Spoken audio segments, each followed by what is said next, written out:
Благодарам, председателе. Ајде да почнеме денеска да ја користиме седницата да поставуваме прашања. Всушност, смислата на пратеничките прашања ги поставиме спрема луѓе кои што се избрани од наша страна и одговараат пред нас. Јас имам две пратенички прашања. Веројатно очекувате до министерот за внатрешни работи, заради тоа што тоа министерство требаше само еден месец да биде под раководство на човек од СДСМ, за да биде епицентарот на скандалите во Република Македонија. Првото прашање е поврзано со откриената фабрика за лични карти, пасоши, документи и афери. Господине Спасовски, според информациите од јавноста, а дел од нив и потврдени од страна на јавното обвинителство на Република Македонија, при претрес, по наредба на јавно обвинителство, а не на Министерство за внатрешни работи, во куќа на членови на СДСМ се пронајдени 120.000 украдени идентитети, пронајдени се фалсификувани пасоши на Република Македонија, Република Бугарија и Република Турција, за кои што веројатно дополнително ќе треба да се утврди за што се користеле турските пасоши, фалсификувани лични карти, 520 подготовки во програмата Корал за други лични карти кои што требало да бидат фалсификувани, пронајдени се голем број на фотографии во компјутерите, дел од тие фотографии користени во претходната афера за лични карти, објавена во еден од вашите медиуми. Најдена е огромна апаратура за печатење на фалсификувани документи. Пронајдени се неколку компјутери кои што се користеле за оваа намена.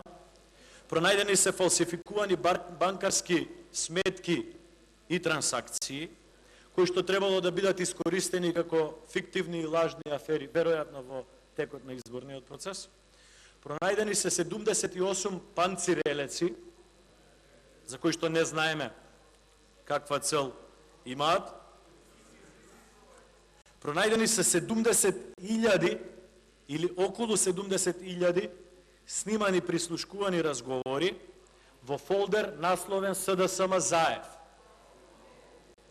Тука би сакал да подсетам дека новиот кривичен законник кој што го изгласа Собранието како плод на договорите во работната група во кој што преговаравме јас и вие, подразбира многу тешки казни за ова дело, посебно за оној кој што ги предал тие снимени разговори. Значи, поголеми се казните за тој кој што ги предал снимените разговори од тоа за тој кој што ги поседува. Но за тоа веројатно ќе треба јавното обвинителство да се произнесе. Во оваа афера се замешани неколку лица. За едниот од нив видовме фотографии на куси панталони во седиштето на СДСМ, сликан во работната канцеларија на вашиот председател господинот Зоран Заев, за кого што тој потврди дека е ваш член.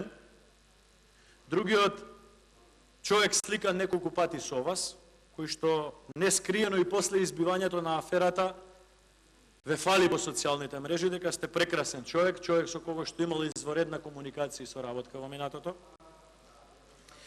Дополнително на овие лица ангажиран адвокат во целиот процес е човек кој што е дел од раководството на СДСМ и кој што често застапува ваши членови пред државните органи. Жално е тоа што неколку дена ве немаше во јавност за да го изнесете вашиот став околу оваа афера, иако според она што го видовме од медиумите многу пати се обидувале да ве добијат. И жално е тоа што вие и пред да биде објавена аферата, јавно во интервју за радио Слободна Европа повикувавте да не се брза со истрагата. Кои биле причините, вие ги знаете. Пронајдени се дополнително фалц печати од повеќе правни лица. Пронајдени се администраторски пристапи до неколку веб портали, новински веб портали, кои што се блиски и соработуваат со вашата партија. Господине Спасовски, вие и сам кажавте дека немате појма за оваа акција на јавното обвинителство. И според новите закони не ни треба да имате. Заради тоа што ако сте имале, не верувам дека ќе била успешна акцијата на јавното обвинителство. Јас сакам да ве прашам директно и јасно. Дали и колку пати сте комуницирале со било кое од овие три лица? Дали господинот Захир Бекири, дали господинот Аднан Сума или братот на првиот. Дали и колку пати во текот на минатата пола година, година, 2 години сте комуницирале со овие лица и колку пати била таа ваша комуникација? Тоа е првото прашање. Второто прашање. Како што доликува на СДСМ, господине Спасовски, вие се решивте на ден пред Нова година да направите незаконски упад во начинот како е поставено Министерството за внатрешни работи. Одлучивте да смените повеќе началници на сектори и одлучивте да унапредите над 10 веројатно ваши партиски лица, спротивно на Законот за внатрешни работи, зашто ќе ви кажам дополнително. Во Куманово назначивте за началник лице кое што досега било полицаец и досега не е видено во историјата на Министерството за внатрешни работи од полицаец на тоа ниво, да го напредите толку скалило и да го назначите за началник на сектор. Тоа е невидено досега. Сите досегашни министри. Во Битола назначивте лице кое што исто така кога сте дошле на власт 2002 година било назначено за началник на секторот во Битола, но бил разрешен за само 6 месеци, заради тоа што имало постапки внатре во Министерството за внатрешни работи поврзани со издавање на дозволи, односно не издавање на дозволи за оружје. Вие повторно одлучувате тоа лице да го назначите за началник на секторот во Битола. Во Скопје назначувате човек кој што е класичен на партиска инсталација во СДСМ и формално тоа се докажува. Побарете во архивите на Министерството за внатрешни работи, ќе видите дека токму лицето кое што го назначувате за началник на секторот во Скопје, во име на СДСМ, во минатото пријавувал митинзи и протести. Значи, во име на СДСМ. Тој се појавувал како организатор на протести и митинзи на Социјалдемократскиот сојуз, а вие го назначувате за началник на сектор Скопје. Поголема партизација од тоа не сум чул. Началник во Охрид назначувате човек за кој што не знаеме многу, освен што знаеме дека ви бил колега и близок пријател додека сте студирале во Скопје и чија жена била вработена во општина Охрид во време на вашиот градоначалник Ацо Петрески.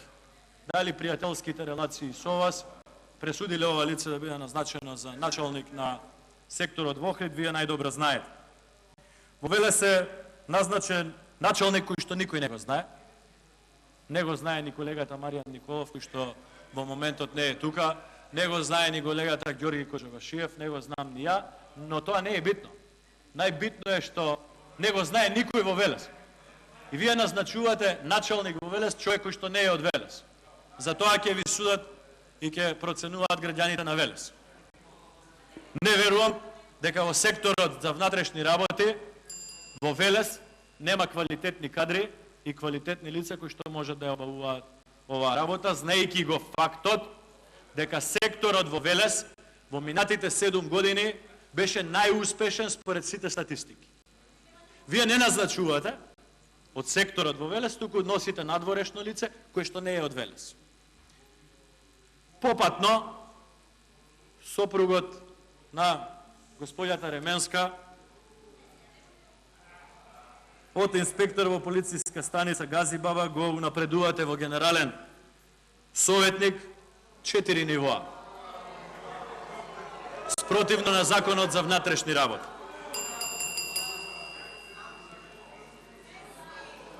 Да не злоупотребувам имиња, како што се трудам и досега. Да не злоупотребувам имиња. Имате унапредено човек, еден за 5 места, спротивно на Закон за внатрешни работи. Друг човек имате унапредено за 7 позиции, спротивно на Закон за внатрешни работи. Трет човек имате унапредено за 5 места, спротивно на Закон за внатрешни работи.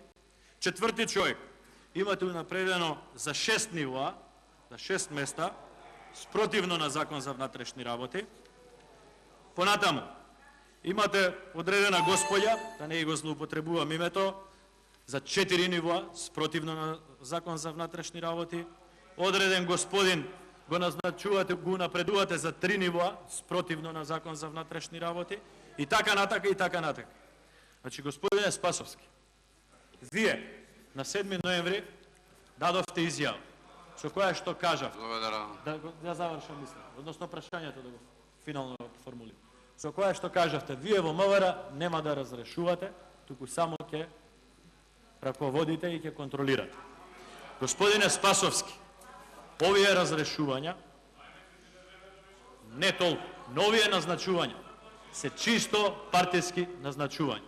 Господине Спасовски, дали мислите вака да го водите Министерството за внатрешни работи? Благодарам.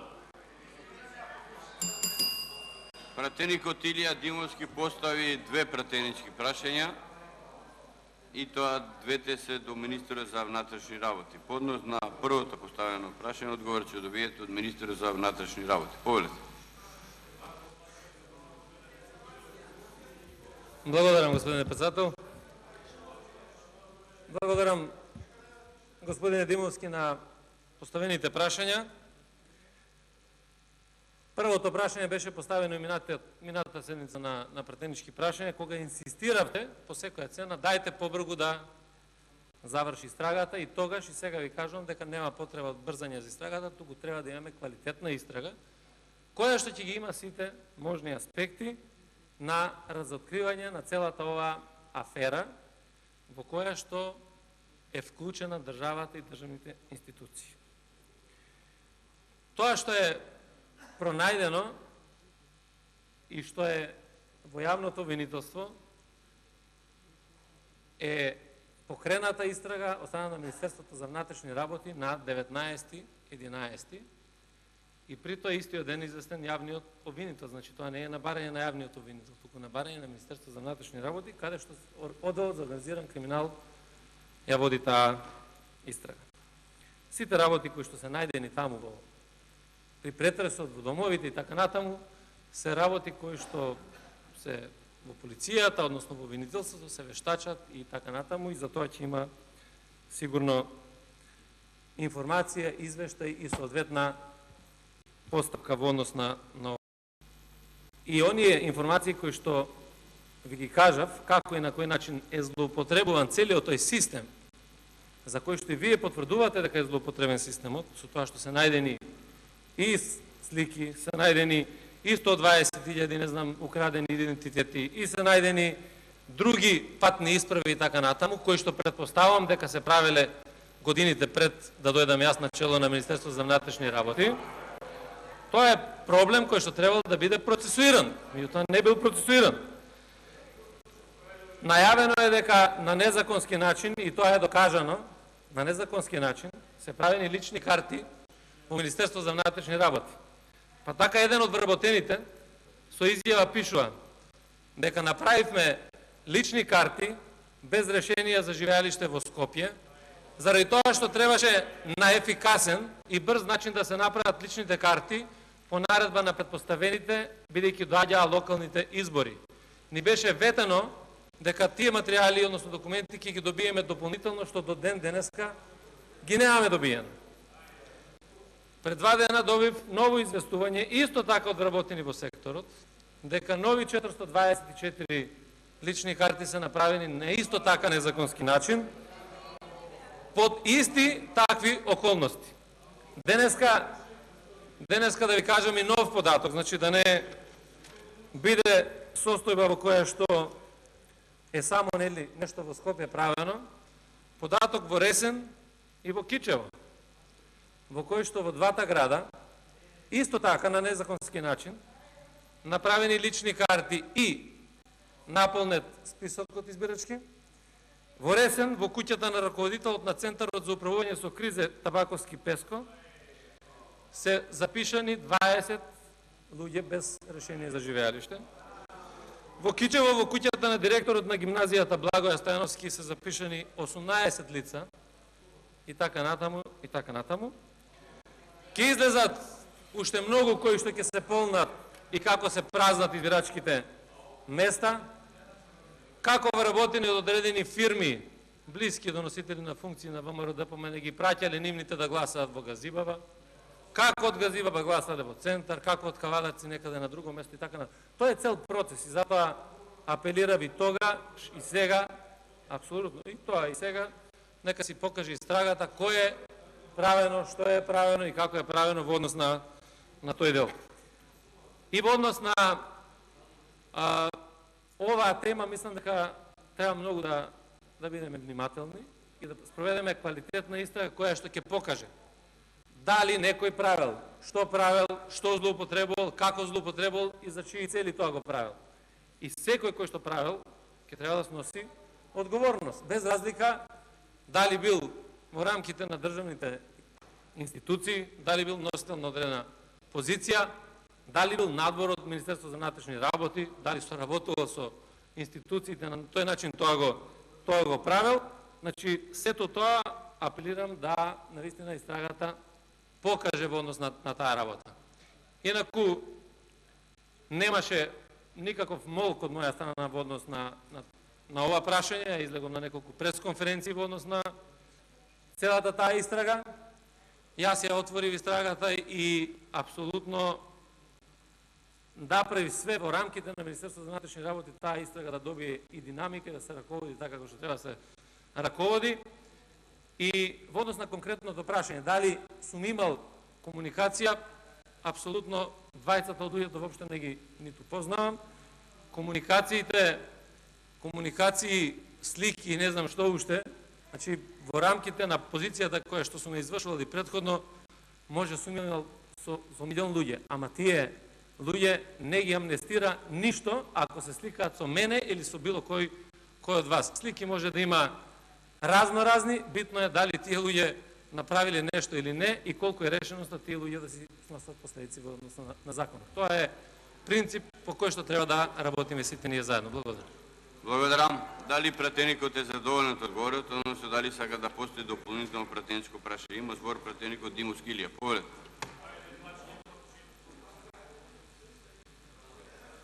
Вака, господине Спасовски, да појасниме на јавноста, истрага отвара јавното обвинителство, не Министерството за внатрешни работи, и ве молам немој да манипулирате со тоа, пошто тоа се чита во Закон за кривична постапка. Второ, исто слушнавме од медиумите дека јавното обвинителство вам лично и не ви дозволиле пристап до доказниот материјал. Зошто не ви дозволиле? И дали има нешто во тој доказен материјал што вие не треба да го знаете, е исто дилема која што треба да расчисти јавност. Ова спинување што го направивте денеска со одговорот и вчера со пресконференцијата, префрлувајќи дека 200.000 разлика зависело од 20, 40, 50 гласа е спинување. Ја ве прашувам за една афера, вие ми зборите за сосема друго, што жалам, ве познавам долго, сте ми биле добар колега во собрание, остава целосен впечаток дека не сакате да зборувате за темата за која што ве прашувам. И сега, за разлика од вашите колеги, кои што никогаш дополнително прашање не поставуваат, ја ќе ви поставам дополнителни прашања, господин Спасовски, да ви дадам шанса, како поранешен колега, да ни објасните дополнително. Повторно ќе ве прашам, заради меморија на сите нас. Дали вие, господин Спасовски, сте комуницирале со еден од овие тројца луѓе, и ако сте комуницирале, колку пати сте комуницирале? Прво прашање. И второ прашање. Дали, второ дополнително прашање е, дали оние 105 лични карти, кои што вашиот фокус ги извади како доказ дека се фалсификували избори, се од фабриката на Чауш или не? Благодарам. Благодарам. Претеникот има дополнително претеничко прашање. Одговор ќе добиете од министерот за внатрешни работи. Повелете. Благодарам. На едното дополнително претеничко прашање поставихте две. На првото ви дадов одговор, на второто тие 105 лични карти се доставени од Фокус и истрагата ќе покаже од каде биле. Благодарам.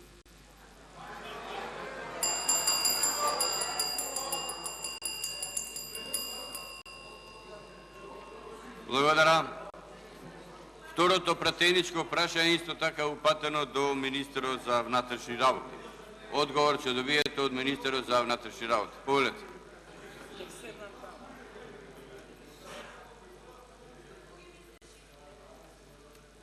Благодарам и за второто поставено пратеничко прашање, што се однесува во однос на одредени промени што се направени во Министерството за внатрешни работи во одредени сектори.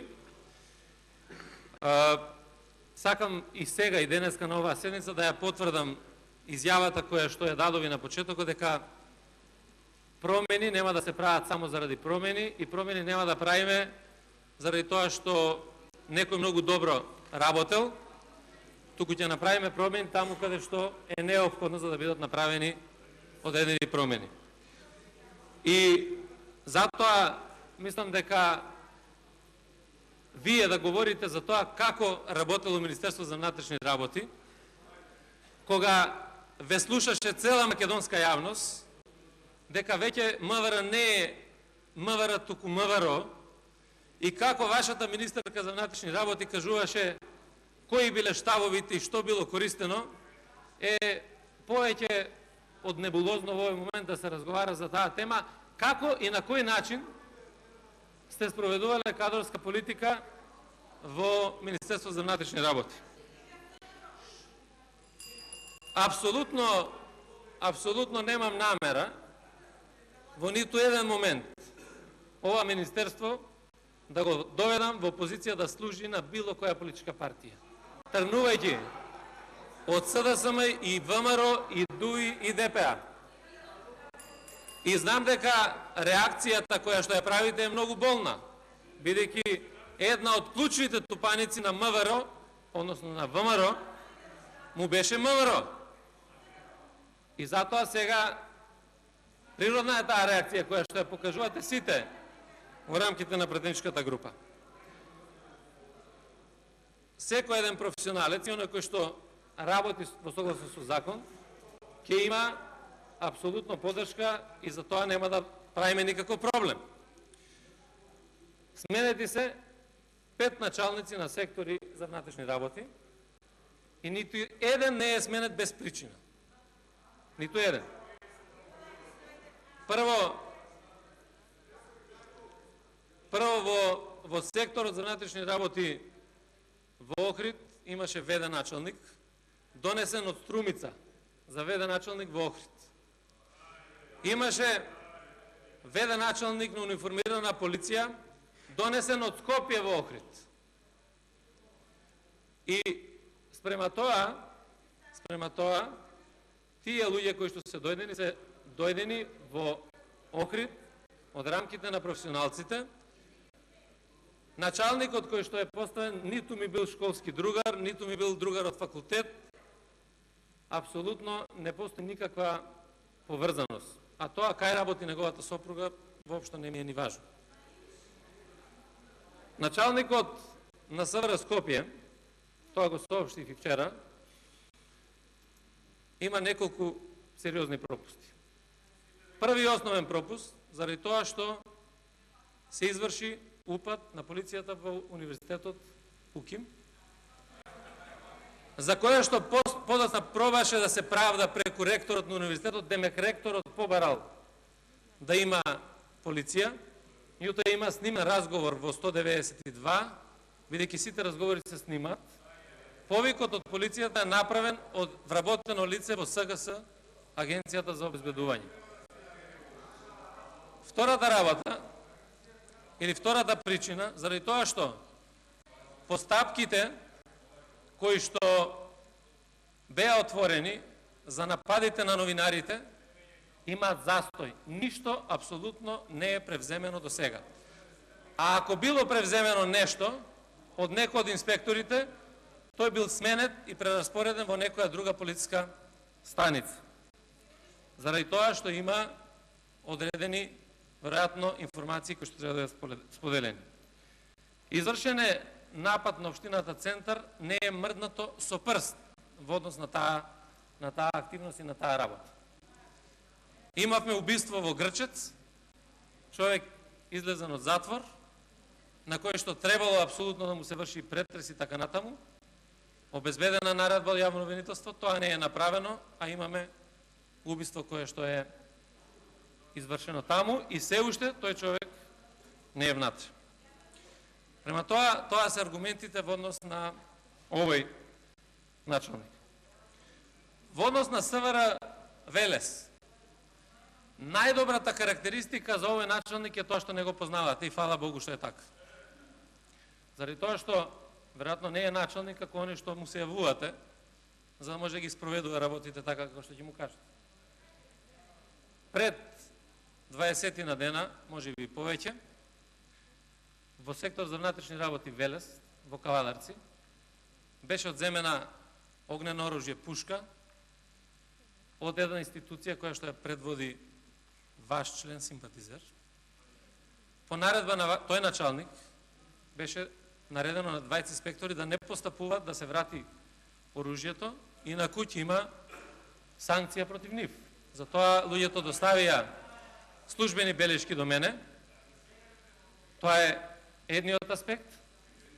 И вториот аспект, началникот на СВР Велес, исто така пред неколку дена, зашто е покрената веќе дисциплинска постапка, има повикано двајца вработени во СВР Велес, сопруг и сопруга, на разговор, за да им каже дека е добро да се приклучат кон партијата на власт, бидејќи припаѓаат на Демократскиот сојуз, кој што треба полека, но сигурно да се расформира, и да си се приклучат на... Исто така постојат две изјави кои што се доставени до мене и за тоа е покрената дисциплинска постапка.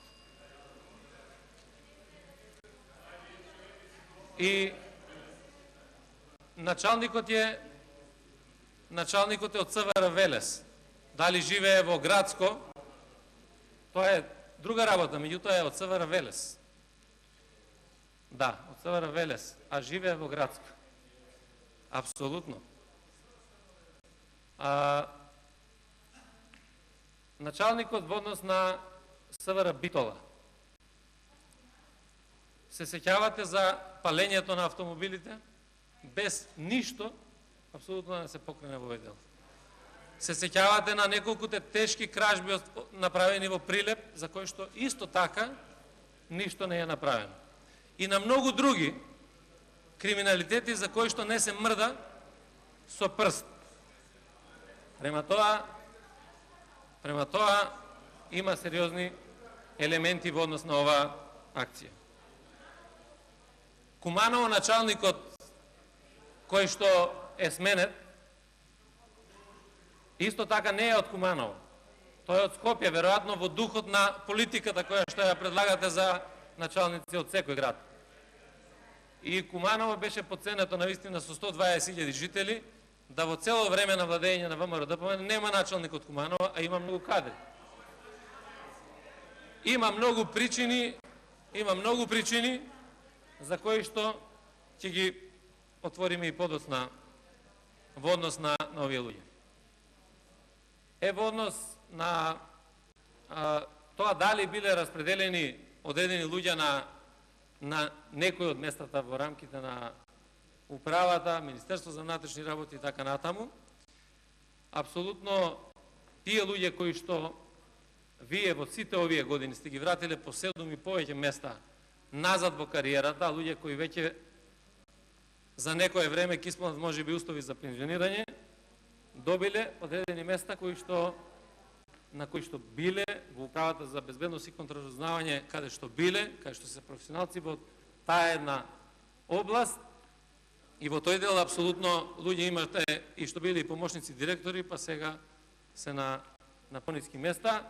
Тоа е плод на целата таа политика која што сте ја воделе во целиот период на Министерство за внатрешни работи, за која што, впрочем, постојат сериозен број на судски спорови кои што се водат за да Министерството има сериозна штета во рамките на буџетот на Министерството за внатрешни работи. Благодарам. Ај вака. Да почнеме со Битола, може? Викате палењето на возилата се причини. Господине Спасовски, додека овој човек што вие го назначувате за началник, бил началник, му била запалена него колата. И не открил кој му ја запалил. И вие сега го назначувате за началник за да открие туѓиве коли кој ги запалил. Додека бил началник му ја запалиле колата и не открил кој му ја запалил колата. И вие тоа ми го давате како образложение зошто е назначен за началник. Ве молам. Се знае партиска припадност 2002 директора сте го назначиле, сега па треба да го назначите и така натак. Понатакај, ми велите за Охрид Охриѓанец, за Куманово Кумановец, ами во Скопје оти ставивте Велешенец за началник. Зошто ставивте Велешенец во Скопје за началник? Ако во Охрид требало Охриѓанец, а во Куманово Кумановчанец. Принципот што ми го продавате за Охрид и за Куманово не ви држи за Скопје. Дополнително ништо не кажавте за тоа што тој господин, кој што има искуство во полиција, несомнено, е подпишуван на барање од СДСМ партија за организирање на митинзи. Значи, човек кој што бил во партијата во хиерархија. Ве молам, значи човек кој што во име на СДСМ пријавува протести, вие го ставате за началник на СВР Скопје, дополнително по принципот во Куманово Кумановец, во Охрид Охриѓанец, не е Скопјанец човекот Велешенец, ми е сограѓанин. Добар ден, си викаме на улица, како да ви кажа. Дополнително за Охрид, прв началник во Охрид од друг град беше Джанго. Така, Љубомир Михайловски беше назначен заради спецификата на Охрид, со сите предбренти. Така да, принципот во Охрид Охриѓанец, во Куманово Кумановчанец не ви држи. За Велес, господине Спасовски, човекот кој што го назначувате досега не бил вработен во сектор Велес. Бил вработен во друг елемент во функционирањето на Министерството за внатрешни работи. Затоа ве молам, со полуинформации немојте да ги избегнувате прашања. На крај, законот за внатрешни работи кој што вие грубо сте го прекршили. Грубо. Вика, работно може да се прераспредели на работно место на кое се распоредува е идентично по вид во рамки на истото подниво согласно класификација на работни места. Ниту еден од овие што ги наброав без да ги злоупотребувам по име, почит спрема нив, не е во согласно со овој член од законот. Дополнително, друга алинеја, на работно место на кое работникот се распоредува, се вршат исти или сродни работи. Вие си играте играчки. Од полициска станица во Убака го носите, од Убака ваму, од мислам, како да ви кажам, си играте играчки, прекршувате закон. И на крај, господине Спасовски, еден месец ви требаше да го назначите сопругот на почитуваната Ременски и да покажете како би владееле кога некој во оваа држава по игра на случајност ќе ви дае мандат 4 години за сите министерства. Нема да ви стигнат ни сопруги, ни сопрузи, ни ништо. Класичен непотизм. Благодарам, немам дополнително.